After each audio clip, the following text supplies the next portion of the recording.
Jesus goes to little children, all the children of the world. Red, yellow, black, and white, they are precious in the sight. Jesus goes to little children of the world. In September of 2010, while on vacation, Steve and Julia visited an orphanage on the island of Roatan, Honduras. The Lord used this time to tug at both of their hearts about missions. The following week, their church was having its fall missions conference, and it was on Thursday night of that week that the tug on their hearts became a full-blown knowledge that they were to go. Wherever and whenever, just surrender to go.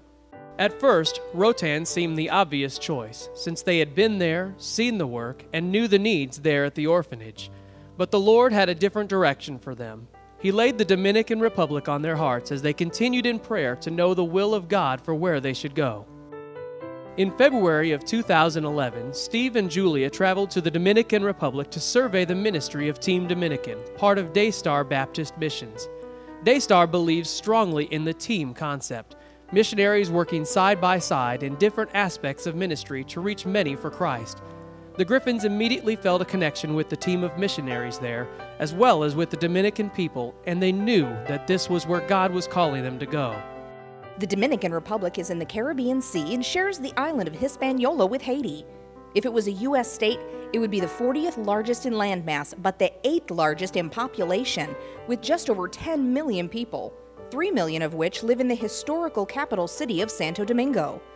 Santo Domingo is where Christopher Columbus first found land in the New World back in 1492. Many of the oldest buildings in the New World are located in Santo Domingo. The Dominicans are a diverse people, with many different ethnic groups including Native Dominicans, Haitians, Cubans, and Europeans. The Dominicans are also a very colorful people. This can be seen in the way they live their lives, the way they paint their buildings, and in the way they celebrate. One of their most colorful celebrations is for their Independence Day, which falls on February 27th. The streets are filled with red, white, and blue, the colors that mark their country's flag. Another thing that makes the Dominican Republic very colorful is its gorgeous countryside. From the sparkling blue ocean views to the sandy brown beaches and the lush green mountains, the Dominican has some of the most beautiful natural sights you will ever see. Although there are many beautiful sights to see, this country is also plagued by poverty. Many Dominicans literally live day to day, barely making enough money to buy food for that night's meal. The Daystar team is established in the city of San Pedro, located 45 minutes east of the capital and home to about 250,000 people. In the year 2003, Doug and Paula Hodges and Gary and Allie Hale went to San Pedro with a vision, and in the last 8 years, it is truly amazing to see what God has done with their vision. The Macorís Evangelical Baptist Church was established to reach the people of San Pedro and to teach and disciple them to be like Christ. God has blessed the church, and it has recently moved into a larger building that fits its needs. As it continues to grow and train nationals, the goal is that someday it will be able to be fully self-supporting and able to support and even send out missionaries of its own. The team has already started a bilingual Christian school. The school is currently up to 5th grade with expectations to add a grade every year until they have all grades. The Lord has blessed them with 92 students currently enrolled, filling their current building to capacity. They are currently looking to expand to a new facility for next year. Due to the poverty of the Dominican, many women turn to prostitution as a way to earn money. The team has established a women's ministry that provides housing and jobs to the women that they have rescued from street life. They have a dress shop and make jewelry to resell. They have already seen many women come to know the Lord and be rescued as a result of this ministry.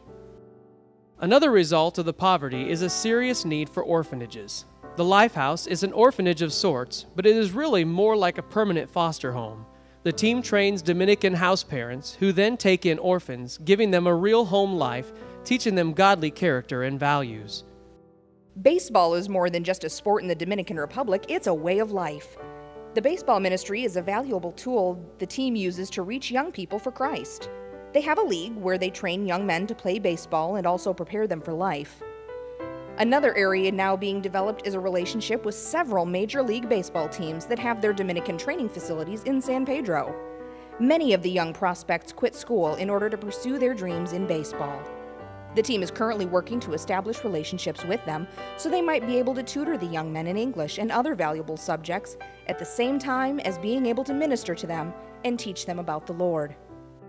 The team recently purchased 46 acres of land on the outskirts of the city. This property, which they call Vision Land, will one day be home to the school, Bible college, Lifehouse Ministry, baseball complex, and much more. Steve, Julia, and their 3 children, Carson, Callie, and Chloe, have a goal to arrive in the Dominican Republic by August of 2012.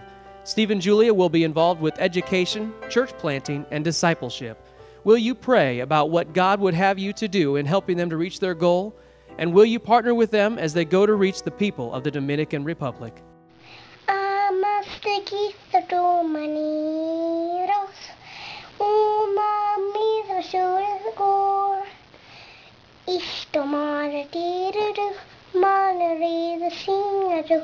Mr.